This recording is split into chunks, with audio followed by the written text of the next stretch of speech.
Qu'est-ce qu'on fait avec une violette africaine qui est sur le point de mourir mais qu'on veut vraiment pas perdre? Ou encore une qu'on trouve tellement belle mais qu'on voudrait juste en avoir plus qu'un exemplaire parce que les fleurs sont magnifiques. Aujourd'hui, on regarde justement comment faire la propagation de violettes africaines. Donc autant pour peut-être en sauver une que juste pour en faire des exemplaires supplémentaires pour une autre. Attrapez votre breuvage chaud préféré, on y va.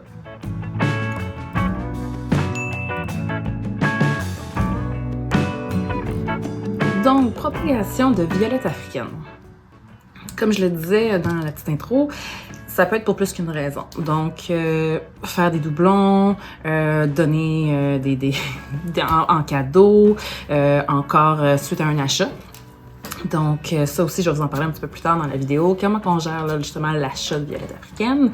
Mais aussi, si on en a une qui est sur le point, peut-être pas sur le point de mourir, mais qu'on a l'impression qu'elle s'en va vers la fin de sa vie pour une raison X ou Y, puis qu'on sait pas si on va être capable de la sauver, ben la propagation de la violette africaine, la façon que je vais vous la montrer, en fait, aujourd'hui, une propagation par les feuilles va nous permettre justement de peut-être garder certains de nos spécimens. J'en ai plusieurs aujourd'hui, je vais pas toutes les faire, le principe est le même pour toutes et chacune d'entre elles, mais j'ai, il y a quelques semaines, dans la vidéo des gros ménages de mes violettes africaines, donc justement, le ménage a été fait et la floraison est lancée. Donc pendant quelques semaines, j'ai vraiment tout coupé mes fleurs. Et ici, on a Eliane Rose, No Official ID, qui est justement en train de, je pense, vivre sa meilleure vie. On a ici Allegro Apple Blossom. Puis c'est ce que je trouve vraiment fascinant avec les violettes africaines, c'est qu'elles ont toutes elles sont toutes différentes et similaires à la fois. Donc, elles sont différentes dans leur taille. Ici, j'ai Max Willow Wisp. Donc, plus petite, mais nos fleurs sont complètement différentes. Là. Oui, on reste dans les teintes de rose, comme les premières. Mais j'ai aussi Georgia Sunset. Donc, Georgia Sunset, on est vraiment dans une plus grosse, donc on dit standard, des belles fleurs blanches avec des légères teintes roses. C'est comme celle-là, elle a 5 pétales. Il y en a qui en ont 6. Il y en a qui sont comme Everlove ici, qui sont je veux dire lobées, mais c'est pas lobé. Plusieurs pétales. Donc, en fait, ils ont plusieurs rangées, je devrais dire comme ça, de pétales, sauf si on est plus dans une miniature. En plus de toutes leurs couleurs de fleurs différentes, les formes différentes, ben on a aussi des feuilles qui sont différentes. Donc, certaines ont du panaché, comme celle-ci ici, Dixie Pride. Donc, avec un peu de panaché. Non, c'est Cajun Dixie Pride, excusez. Mais leur forme de feuilles va être différente aussi. Il y en a qui ont des feuilles plus vertes foncées, qui ont des petits lobes justement. Il y en a qui vont avoir... Il y en a comme Granger's Wonderland. Je sais pas, les feuilles plus matures, donc ont des arrières de feuilles beaucoup plus foncées. Là, on est vraiment plus dans quelque chose Bourgogne aussi, donc c'est vraiment quelque chose. J'en ai. Donc c'est quelque chose que j'aime beaucoup. Je suis une fille de fleurs, donc c'est sûr que dans les violettes africaines, je suis servie à souhait. Mais c'est cette diversité-là aussi qui fait même qu'elles sont toutes pareilles, ne sont pas pareilles. Donc on se lance. Propagation. J'en ai assez dit sur les violettes. Pour la propagation de violettes africaines, donc ce qu'on veut faire, c'est qu'on va venir utiliser nos feuilles ici. Donc, nos feuilles sont toujours en rangée de 3. Donc, les petites 3 ici nouvelles, celle d'après, et ainsi de suite en cercle, jusque vers le bas. Pour faire notre propagation, je ne vais pas aller chercher mes feuilles les plus jeunes. Donc, je vais aller chercher des feuilles qui sont un peu plus matures, mais pas celles qui sont complètement au bout, donc qui sont rendues plus à leur feu. je dirais, à leur fin de leur vie. Donc, je vais aller chercher des feuilles matures, en forme, en santé, qui sont quand même pas trop vieilles. Donc, celle-ci, je ne toucherai pas non plus. Fait que souvent, je vais aller au niveau de la 3e rangée. Donc, la 3e rangée, je trouve que c'est celle qui souvent se trouve à être celle qui est la plus en santé, qui est la plus en forme, puis qui me permet d'avoir du bon succès, des belles réussites, je devrais dire. Donc, probablement ici que je vais prendre celle-là et sûrement celle-ci. Dans les cas de violettes africaines qui sont panachées, comme Cajun Dixie Pride, juste ici. Oui, bon, comme je disais, on veut pas acheter nos premières, nos deuxièmes. Mais après ça, c'est de voir aussi, c'est quoi le panaché que j'ai. Tu sais, j'en ai comme, je me dis, celle-là, là, c'est... Je vais aller chercher un beau panaché pour moi, mais je trouve qu'elle est peut-être encore trop jeune. Puis, tu sais, si je regarde ces deux-là ici, celle-là, pas si pire. Peut-être un petit peu trop jeune, je lui laisserai du temps. Mais celle-là ici, je trouve que c'est pas un beau panaché, donc j'irai pas la chercher. Même chose si je regarde plus en dessous, panaché plus ou moins existant. C'est pas ce que je vais aller rechercher. Donc, je vais vraiment essayer de trouver le spécimen qui est le plus beau, à mon sens, qui va me permettre d'aller rechercher, mais peut-être justement des plus beaux panachés. Donc, dans son cas ici, je la laisse grandir. Puis quand elle sera plus grande, plus forte, ben là, à ce moment-là, oui, j'irai chercher celles que je trouve les plus belles. Quand elles n'ont pas de panaché, c'est quand même plus facile. Donc, ce qu'on a besoin, avant de commencer à aller chercher nos feuilles, nous avons besoin de peau. Nous avons besoin d'un couteau. C'est ce qui va nous permettre de faire notre pointe. Nous avons besoin d'alcool, d'un petit linge pour désinfecter, ciseaux et notre identification. Et pour le terreau, c'est mon même mélange à terreau que d'habitude. J'ai rien changé. Donc, la recette va se trouver en description, mais en gros, c'est une part de terreau, ou vous pouvez même la multiplier par 2. Donc, 2 parts de terreau pour une part de vermiculite et une part de perlite. Donc, si vous faites une plus petite recette, ben, une part de terreau pour une demi de perlite puis une demi de vermiculite.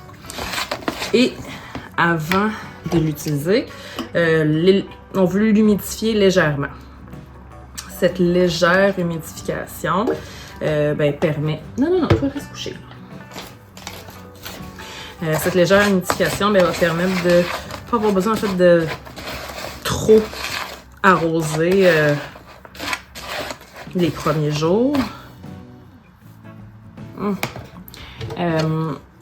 Comparativement à ce que je peux avoir fait, là, ce que vous avez vu dans d'autres entretiens, on a plus de racines, on a des plantes qui sont plus fortes, donc on peut arroser un petit peu plus. Ici, on n'a aucune racine, donc je préfère avoir mon terreau humide pour ne pas avoir à réarroser.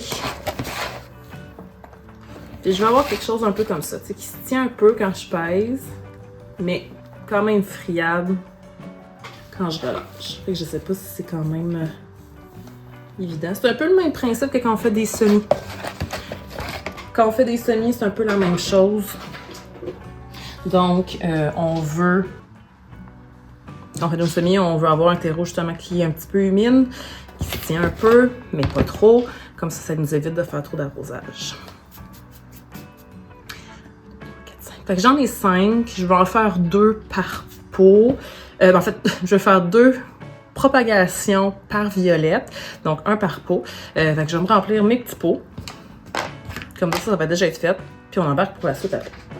Donc, nous sommes prêts. On a tout notre matériel. Comme pour mes violettes que j'ai fait pour les entretiens, là, si on regarde la partie 2 où est-ce que j'avais plein de petits bébés, je les ai mis après ça dans un dôme. Donc, c'est le même principe. Donc, là aussi, je vais avoir un dôme pour les garder à cet endroit-là. Je les mets pas dans le même dôme que les précédentes parce que, justement, l'arrosage sera pas du tout le même.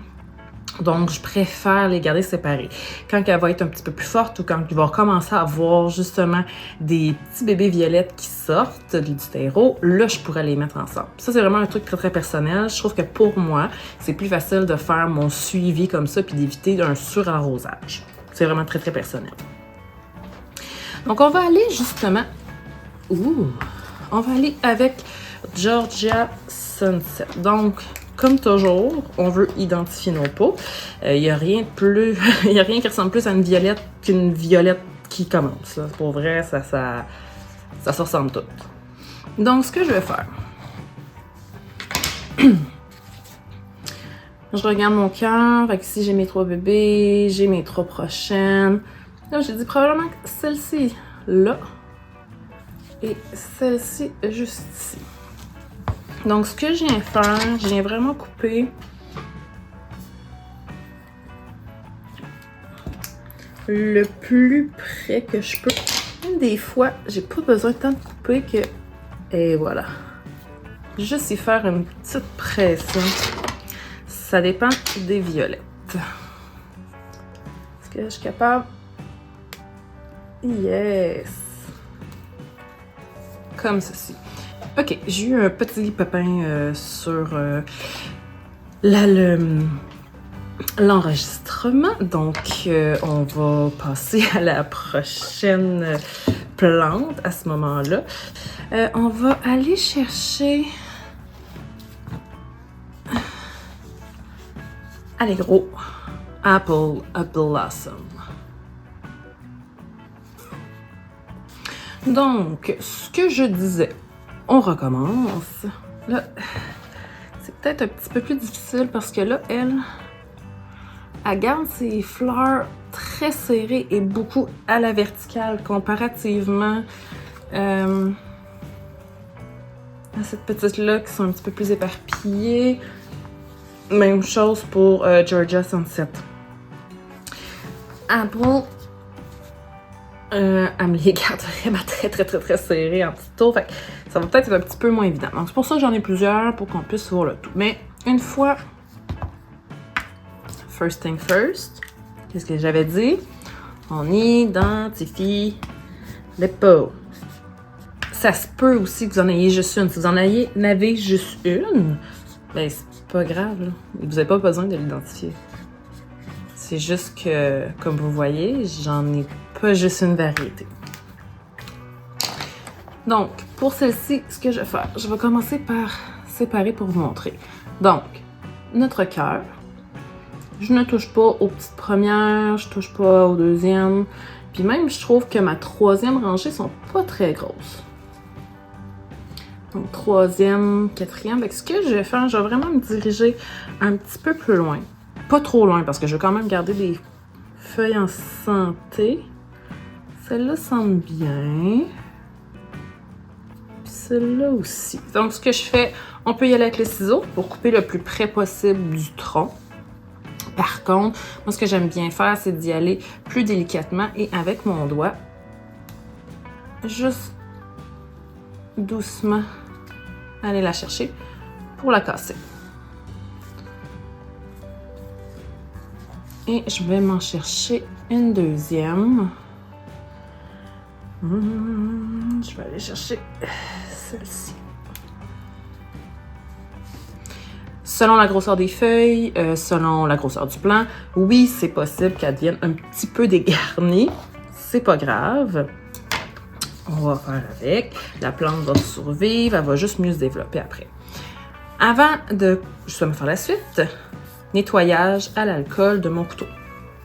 Donc, je veux vraiment avoir quelque chose qui est propre, qui est stérile, et pour permettre à ma plante de bien se développer, puis éviter si j'ai une petite maladie sur une, bien la mettre à l'autre à ce moment-là. Donc, ce que je viens faire, ma plante, puis ce que je fais avec ma feuille, c'est que je viens vraiment la couper en biseaux.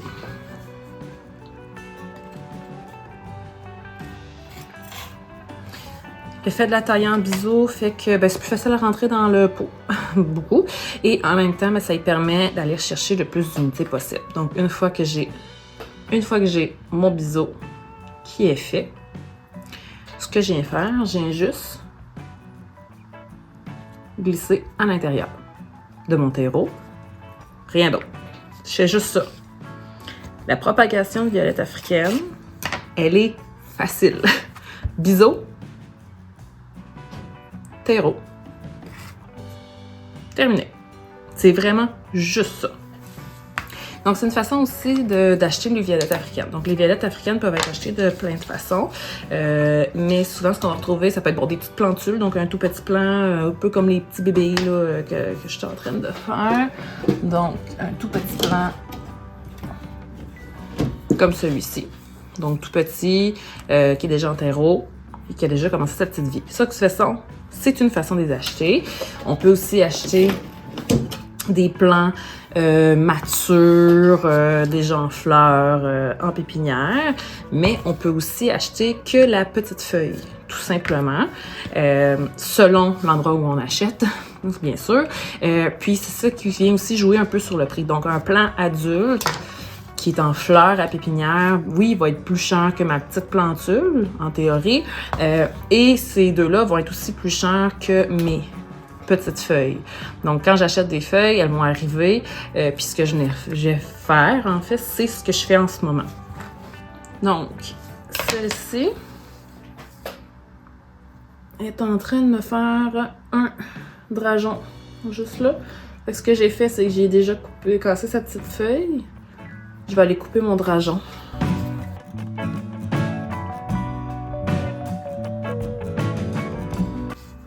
Par exemple, si j'ai des feuilles qui sont tombées, on voit, elles sont pas en santé. Elles sont molles.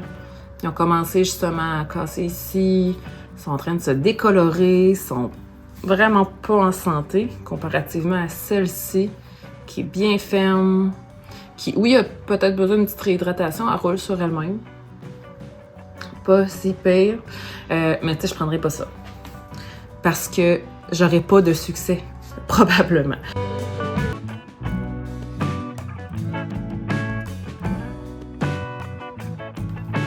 Oh, ok. Bon, des fois, les choses passent pas comme on veut. Oh my god. Oh my god.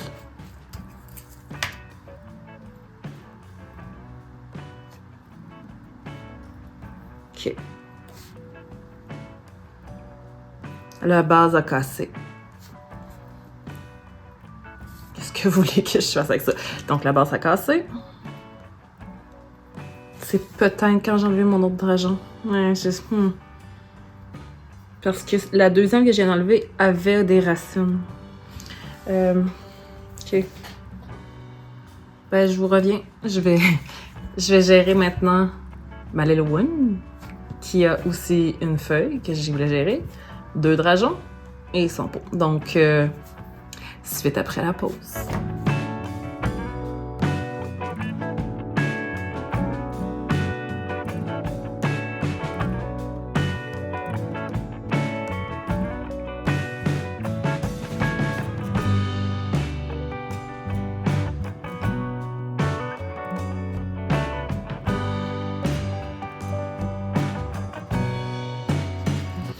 Bon, voilà. Donc, ça arrive, hein, des fois des petits accidents, mais j'ai fait comme on fait pour les autres. J'y retire toutes ces fleurs parce que là, elle n'a plus aucun support racinaire pour être arrosée, donc bien abreuvée. Et ça va y prendre une énergie fou si on envoie tout ça dans les fleurs. Plus de fleurs, c'est triste. Au moins, j'avais un petit vidéo. Donc, j'ai fait comme j'ai fait pour tous mes autres entretiens de violettes, comme si j'avais un long cou, c'est comme si j'avais de la pourriture. Donc, on va la repartir comme ça. Je vais la mettre dans un dôme, puis elle va faire sa petite vie. J'ai mis les 2 drageons ensemble parce qu'ils sont vraiment tout petits. C'est quand même un pot d'une pas pire taille. Fait que je suis pas... Au pire, je vais arranger ça dans le futur, c'est pas un problème. Et comme le but était de refaire un bébé, donc juste au cas où que j'ai une petite problématique avec mes autres, c'est quand même bien, je l'ai gardé. Dans ce cas-ci, vu que j'ai enlevé beaucoup de petites feuilles à la base de mon plan mère, ben, je pouvais choisir en fait celui que je voulais. Rendu là, j'ai pris celle qui était la plus en santé. Donc, c'est des choses qui arrivent. Mais bon, pas plus grave que ça. Ensuite, je suis certaine qu'avant cet incident-là de drageon, j'étais en train de dire quelque chose puis je me souviens pas c'était quoi.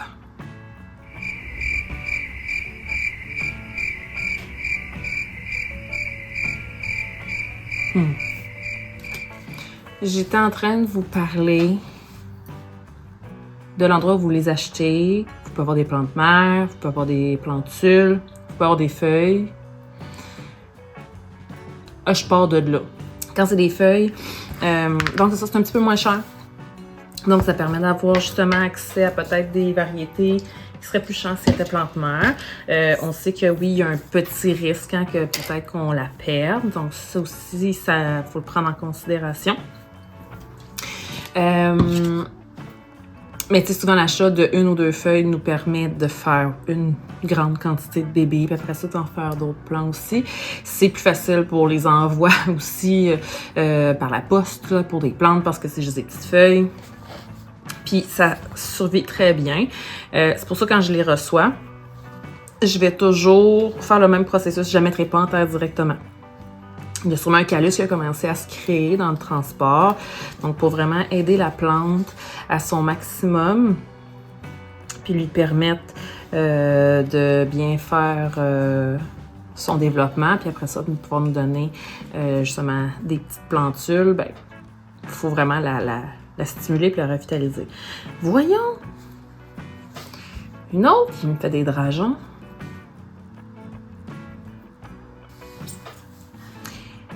Elles vont rester dans leur dôme pour quand même quelques semaines. Juste en fait, ben, aussi longtemps que je vais le désirer. Aussi longtemps que je vais avoir peut-être pas le temps de m'en occuper. Fait qu'ils vont être en sécurité, ils vont être dans un milieu humide, ça va être parfait. Le temps que ça prend avant de faire des petites plantules est très variable d'une variété à l'autre. J'en ai eu qui, à l'intérieur de 2-3 semaines, me faisaient déjà des petites boutures. On voyait déjà des petits bébés qui étaient présents.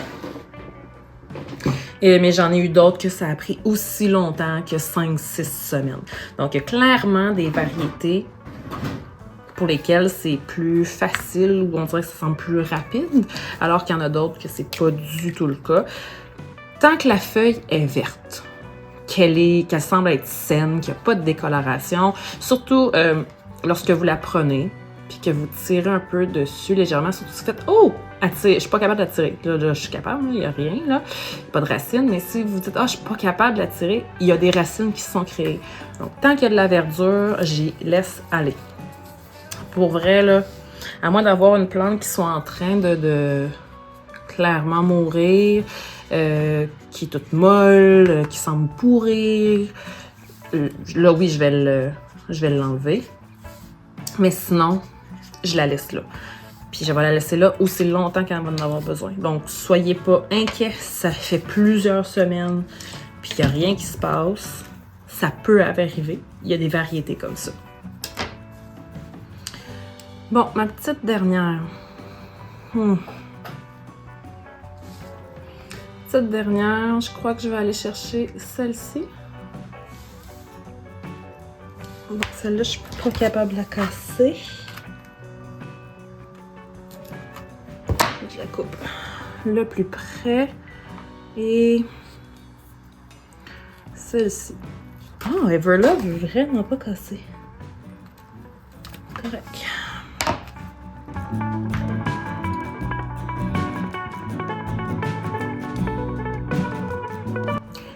Donc, toutes ces petites plantes-là s'en vont dans un dôme pour les prochaines semaines. J'arrose pas pour aujourd'hui. Mon terreau, comme je vous l'ai montré, était bien humide. Donc, je leur laisse faire leur petite vie. Dans quelques jours, je vérifierai est-ce que je devrais justement leur donner un petit affaire d'arrosage très, très, très, très léger pour après ça remettre mon dôme. Et après ça, ben, ça va être vraiment selon la croissance à venir. Donc, j'ai vraiment hâte de vous montrer dans quelques semaines à quoi que ça ressemble. On est maintenant 5 semaines plus tard et si on regarde de très près, ben, en ce moment, il n'y a aucun bébé à violette qui est sorti.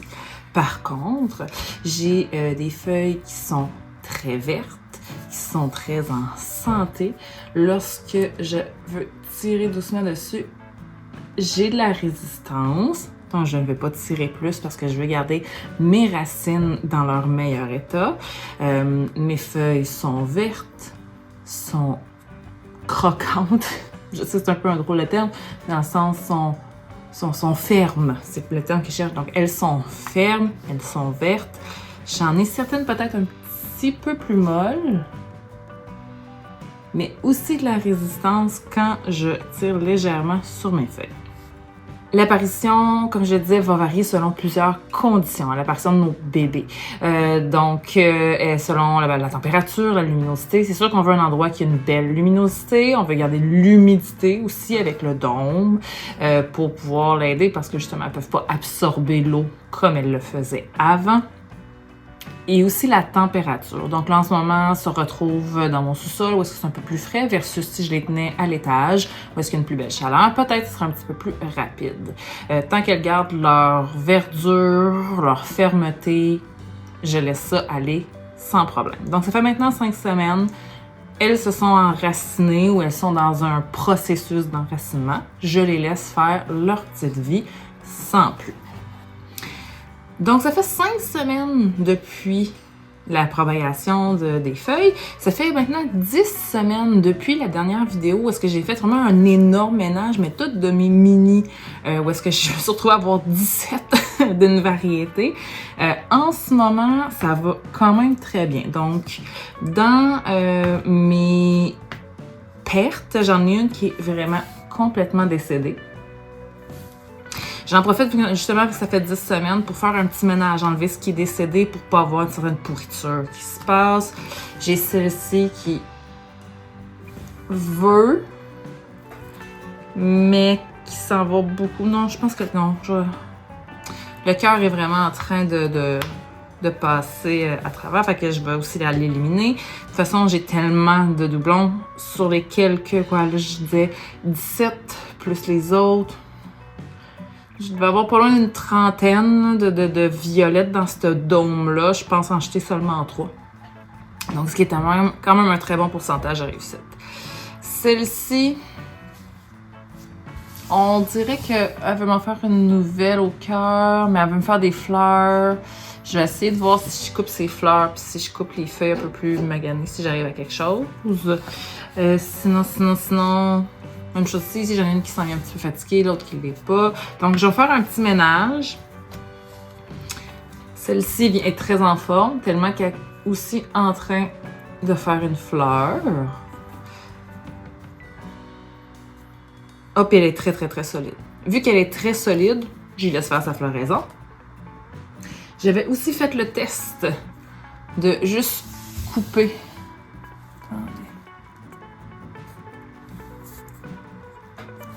J'avais fait le test de seulement couper un tronc et de voir ce que ça faisait. Mais ce qu'elle s'est fait, c'est qu'elle a reparti sur le côté une nouvelle tige. Et j'ai celle-ci qui est en forme, qui est en train de me faire son début de cœur et qui a commencé sur une autre tige à faire... Ah, c'est parce que la tige est cassée. À faire des bébés. Carrément sur la tige. Et Seigneur, c'est petit. Je sais pas si on va arriver à voir quelque chose. Donc, quand les violettes ont des blessures sur leur tige, sur leur tronc, quand on coupe, puis qu'on accroche justement, quand on coupe nos tiges florales, par exemple, c'est souvent à ces endroits-là qu'elles ont tendance à repartir plein de bébés. C'est pour ça que des fois aussi, on a beaucoup plus de drageons. Fait que, des fois, je fais mes trucs, je fais « Ah mon Dieu, j'ai beaucoup de drageons. » Je les ai peut-être accrochés, puis ça a stimulé une croissance de bébé. Donc, ça peut être une possibilité. Aujourd'hui, petit ménage, ça ressemble maintenant à ça, 10 semaines plus tard. J'espère que vous avez aimé voir comment que ça se passait. Sinon, ben pour nos bébés, on les laisse aller. Puis dans quelques semaines supplémentaires, on verra ce qu'il y en est avec celle-ci. D'ici là, prenez soin de vous, prenez soin de vos plantes et à la prochaine. Bye bye!